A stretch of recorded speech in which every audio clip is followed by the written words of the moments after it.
አሰላሙ አሌይኩም ወራህመቱላሂ ወበረካቱሁ። እንዴት ናችሁ ቤተሰብ? ሰላም ሰላም ናችሁ? ኢንሻአላ ሰላም ሰላም ሁኑልን። አሰላሙ አሌይኩም ወራህመቱላሂ ወበረካቱሁ። እንዴት ናችሁ ቤተሰብ? ሰላም ናችሁ ወይ? ሰላም ሰላም ሁኑልኝ። ሰላም ተደገምኩኝ ድምፁ እንትን ስለ ብሎ ይሆናል ብዬ ነው። ኢንሻአላ ሰላም ሁኑልን። ዛሬ በአዲስ ርዕስ በአዲስ ሀሳብ መጥቻለሁ። የዛሬ ርዕሴ ስለ ሄል ጥቅሞች ነው። ስለ ሄል በምን አይነት ቦታ ይበቅላል እና የት አካባቢ ይበቅላል እና ለምን ለምን ጥቅም ይውላል እና እንዴት ነው ምን አይነት ቦታ ላይ ይበቅላል በሚለው ዙሪያ እንነጋገራለን ኢንሻአላ።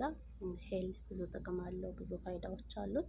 እነሱንም ዘርዘር አደርግላችኋለሁ ኢንሻአላ። እስቲ ሄል የት የት አካባቢ ይበቅላል በሚለው ነገር እስቲ ትንሽ እንወያይ።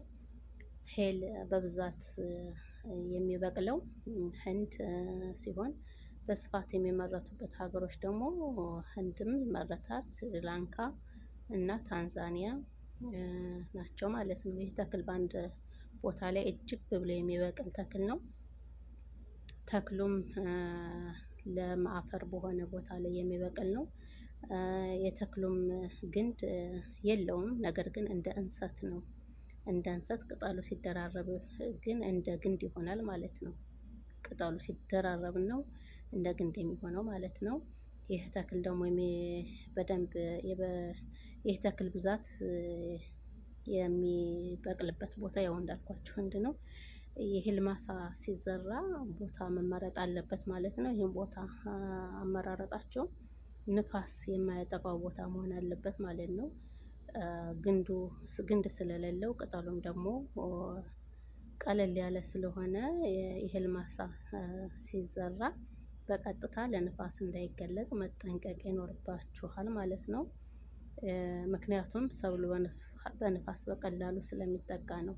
ሄል አንዳንድ ጊዜ ከቡና ጋር በጥምረት ሊተከል ይችላል ማለት ነው። ያው የቡና ተክል ጋር በብዛት ተጣምሮ ሊተከል ይችላል ማለት ነው። በአብዛኛው ግን በትልልቅ ዛፎች ስር ስለሚተከል የአፈሩ ሁኔታ በጣም ተስማሚ ይሆንለታል ማለት ነው። ስለዚህ ለምነቱን የተጠበቀ አፈር ቦታ ላይ መተከል ይኖርበታል ማለት ነው።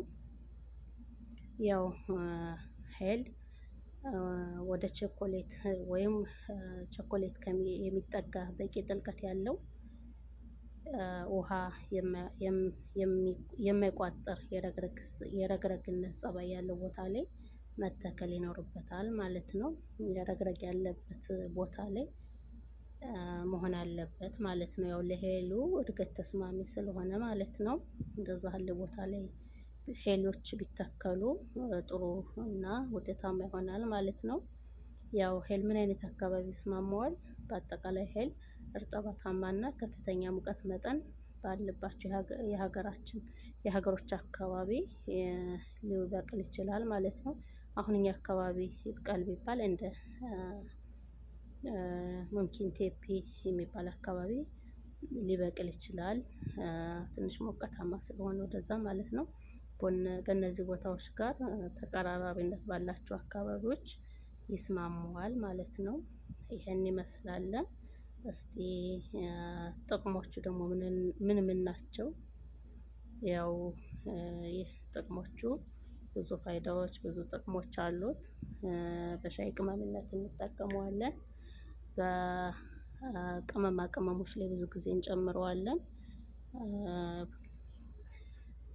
ብዙ ቦታዎች ላይ እንጨምረዋለን ማለት ነው። እስቲ ጥቅሞቹ ደግሞ ለጤና ጉዳይ ላይ ትንሽ እንየው ኢንሻአላ።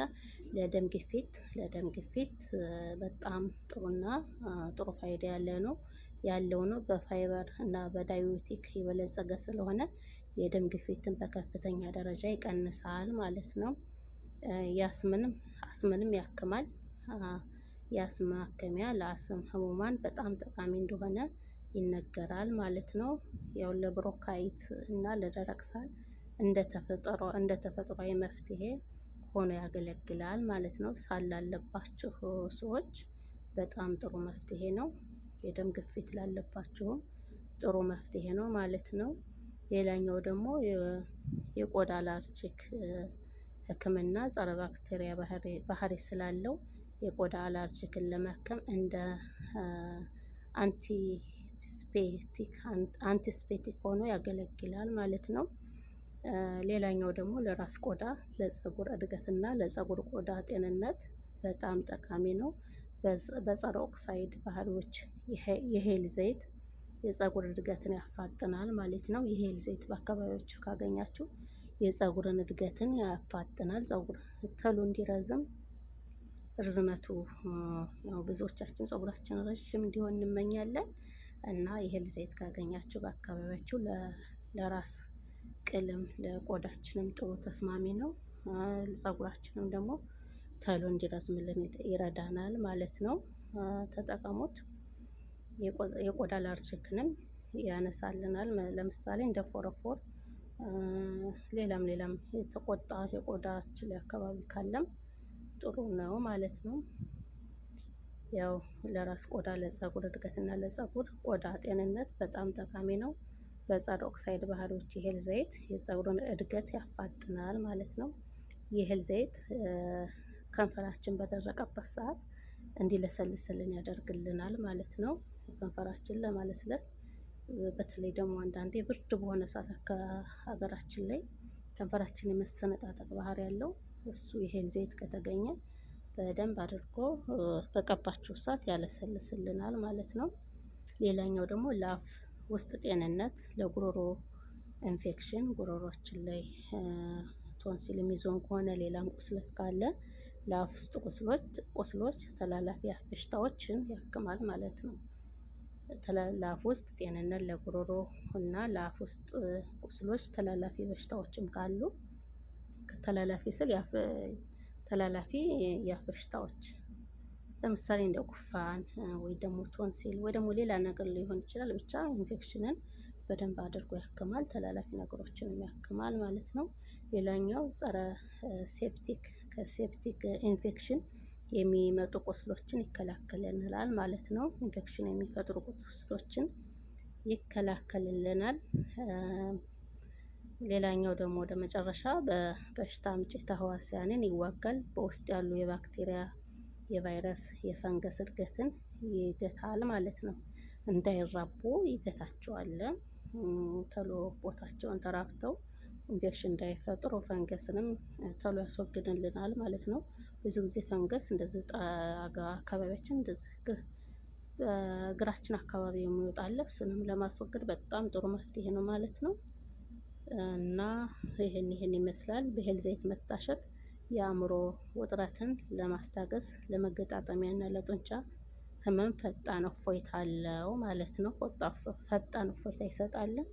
በሄል ዘይት ሰውነታችሁን ማሸት ወይ ደግሞ የተሰበረ እንደዚህ ደግሞ ከስራ ብዛት የቆሳሰለ ሰውነትም ካላችሁ በደንብ አድርጋችሁ በሄል ዘይት ማሸት ማለት ነው። እና የሄል ዘይት እነዚህን ይመስላሉ። የሄል ጠቀሜታዎች ብዙ ናቸው። ከምግብነት ባለፈ በዘይት መልኩ አድርገን ፀጉራችንን በደንብ ረዥም እንዲሆንልን ይረዳናል ማለት ነው። በሳምንት 3-4 ጊዜ ዘይቱን በመጠቀም ፀጉራችን ተሎ ለውጥ እንዲኖረው እንድናይበት ያደርግልናል። ለአፍ ጠረንም ጥሩ ነው። ለጉሮሮ ኢንፌክሽንም ጥሩ ነው።